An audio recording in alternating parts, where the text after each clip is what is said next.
Here we see a pixel in her native environment. Pixels can live this way, day to day, waiting to become part of some beautiful pixel art. A male has picked up her scent. He hovers in the underbrush and approaches carefully, then leaves her a daffodil. But she starts using her new iPhone X. What appeared to be love at first sight is not really love at all.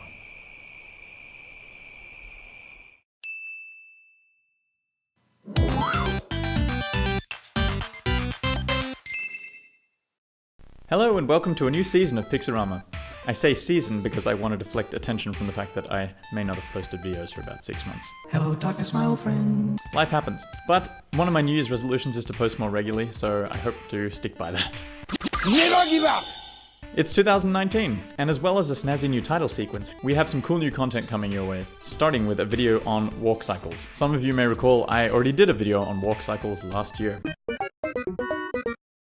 But if you watched it, you probably realized it wasn't my best work. I noticed it for sure. And since I posted that, I've been wanting to do a new one, especially just to drill a little deeper into the techniques and give you guys something a little more refined to work with. So let's get straight to it. Enjoy.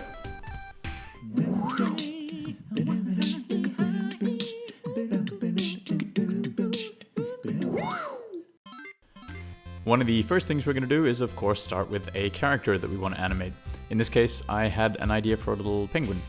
I didn't have any sketches for this character. Sometimes I start out with actual physical sketches, but this time I had a pretty clear idea in my head of what I wanted. So I just went ahead and started pixeling and making refinements until I had something I was happy with. And I'm drawing the penguin facing right because that's the direction the walk cycle is going to go.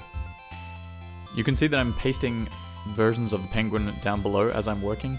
This is not necessary, you don't have to do this, not part of the walk cycle. It's just for my personal use, just so I can see where I've come from, and in case I make changes I don't like, I can refer to the past versions down below and time warp back. But once I've finally settled on a design that I really like, I go into the wireframing.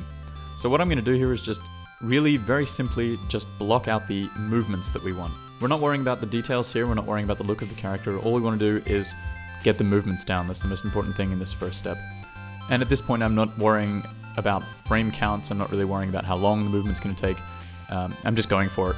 And the advantage of working quick and rough like this is of course that you can change things on the fly, add or remove frames or change movements, and you'll get a really good preview of where your motion's at.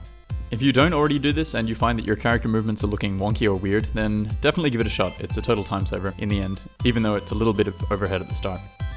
This is your basic bread and butter technique that animators everywhere use, and if you do a search on YouTube you'll find heaps of resources showing you various examples of how wireframing and blocking work in different scenarios.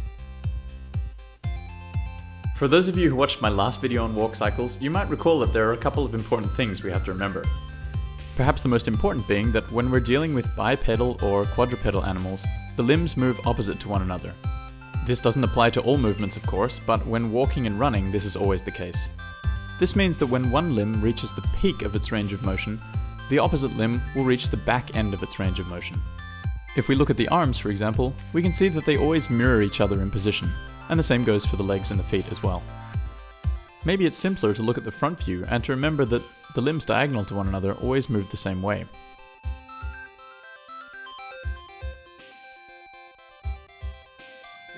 So, I believe at this point I was happy with the first half of the cycle. I could see that the movement down below is what I was after, and I could tell that it was going to take double as many frames to complete this animation.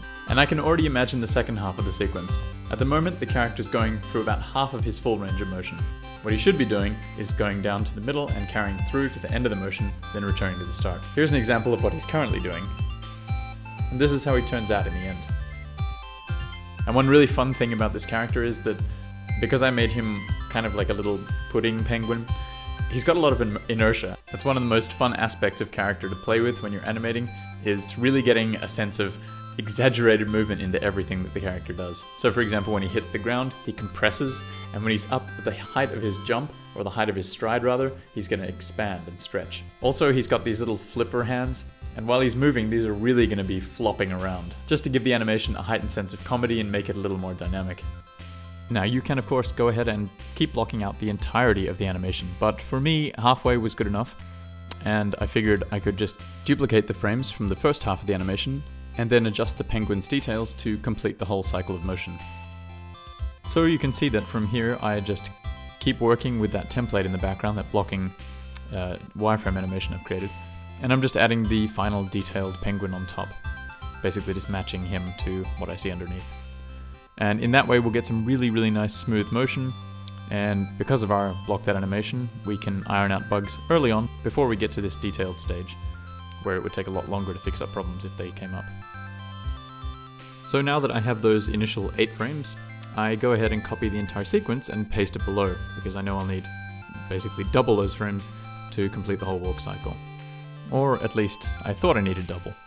There was one small hiccup creating this animation, and that was that I found out I actually had too many frames. I actually had created too many for what I needed, and I ended up stripping down to 12 frames instead of 16. I found that 12 frames gave really nice smooth motion, and it also didn't take too long to do.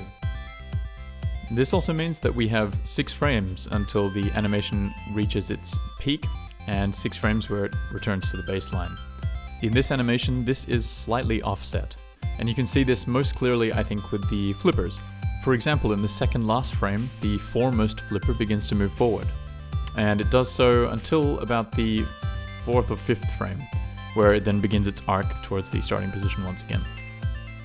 This concept of moving parts arcing is really important in animation, and this is because parts of organic objects which move, like the man's limbs in that video, and some mechanical parts too, these parts look far more natural and charismatic if their movements take the form of an arc, rather than a straight line from point A to point B, for example. Also, moving parts of either type will typically move around a pivot point. They're fastened to a parent object somewhere, so movements they make often have to have an arc. You can see this again really clearly with the flipper, and the flipper's pivot point is of course the penguin's shoulder. That flipper's tip is going to move in a nice smooth arc from back to front and back again.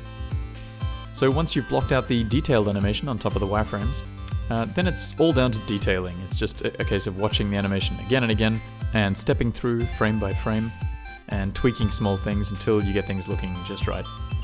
And this one took quite a while to do, but I'm actually really happy with how it came out, and it looks pretty cool in game, I think.